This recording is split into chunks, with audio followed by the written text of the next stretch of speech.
Before I talk about all the manipulations and the deception of the GOs in Nigeria, especially Bishop Oyedepo, let me let you know my motivation and my inspiration for doing things the way I'm doing them, for doing things my own in the way that I'm doing them, not in the way Nigerians will prefer me to do it.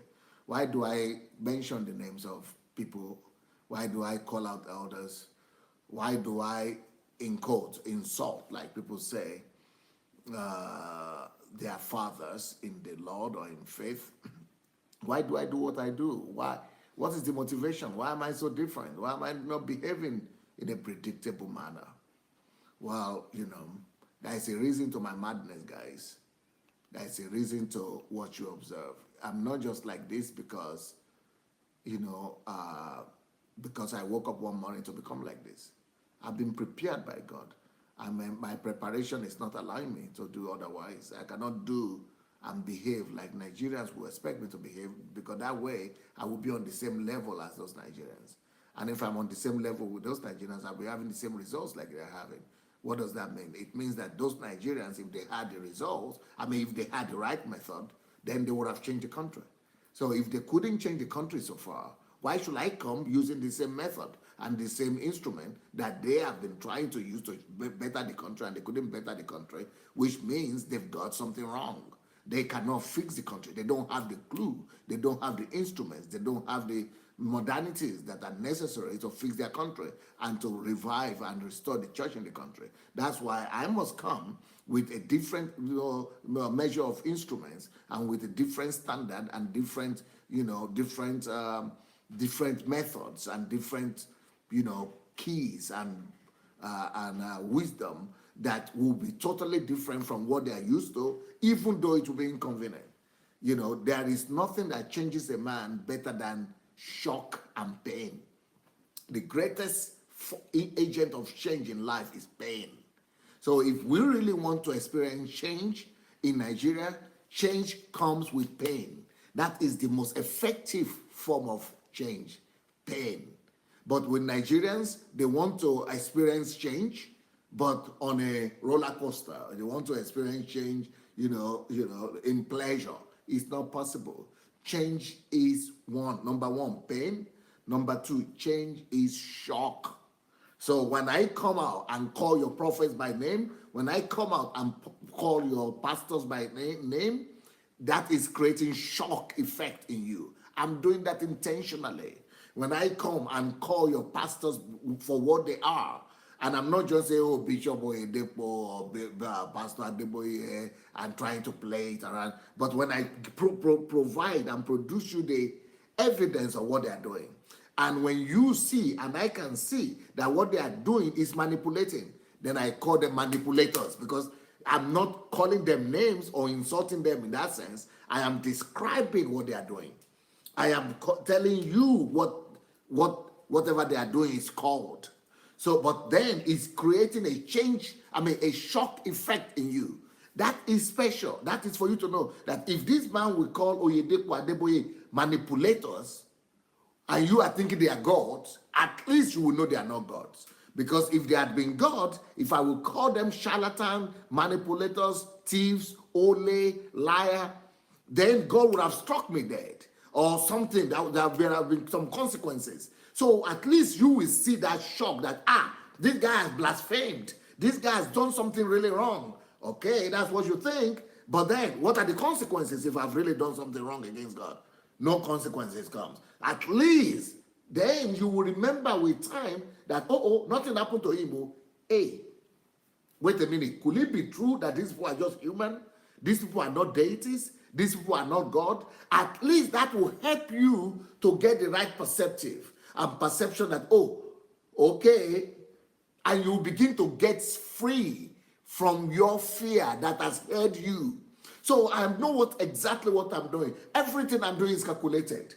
I'm a very strategic person, but I don't take my time to always explain what I'm doing to every, Dick and Harry, to everybody, because you are not coming from the same place. And if I'm going to take all my time to be explaining all the details to you, I will not have time to do what I need to do.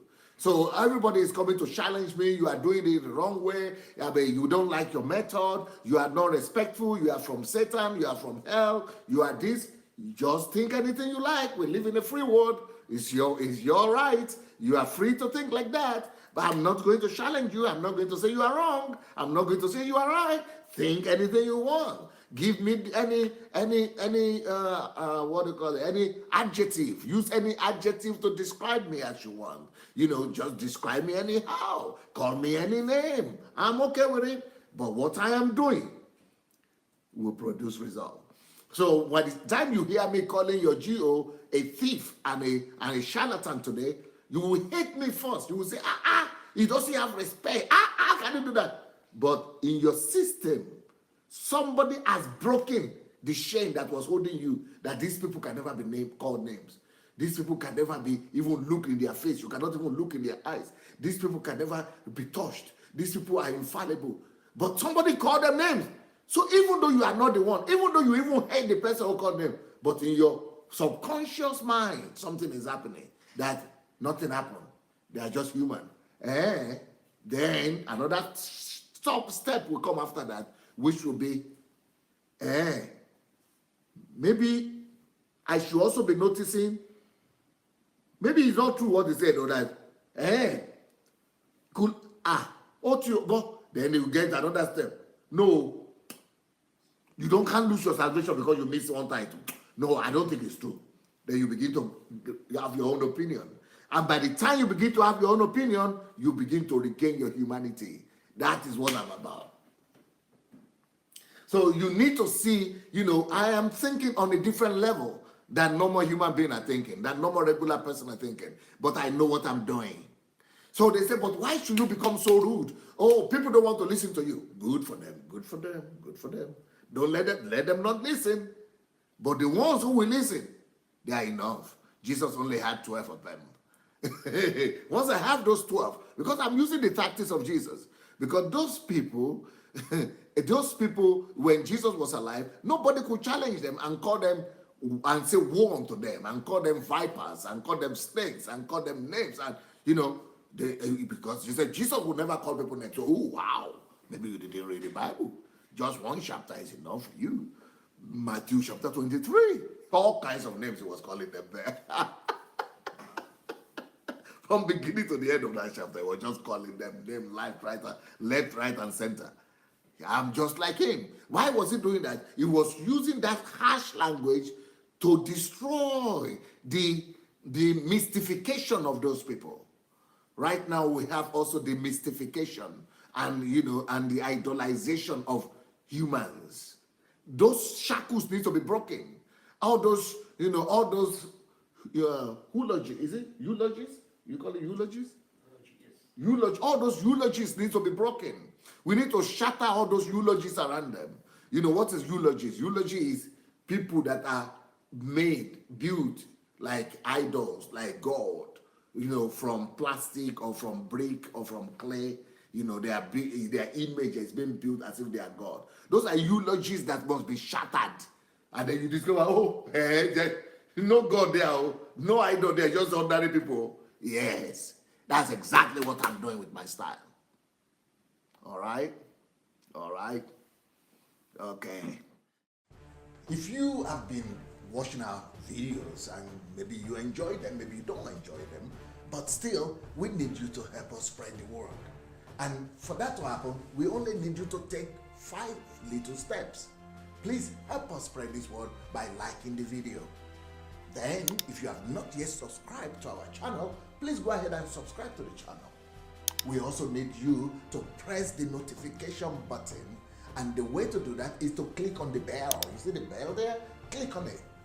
Then, of course, leave your comments. Let's know what you're thinking about each video. And finally, we need you to go and share the word. Share this video on your Facebook timeline, on your Instagram, and every other platform that you have. All right? Let's win the world for Christ. Thank you so much. Peace.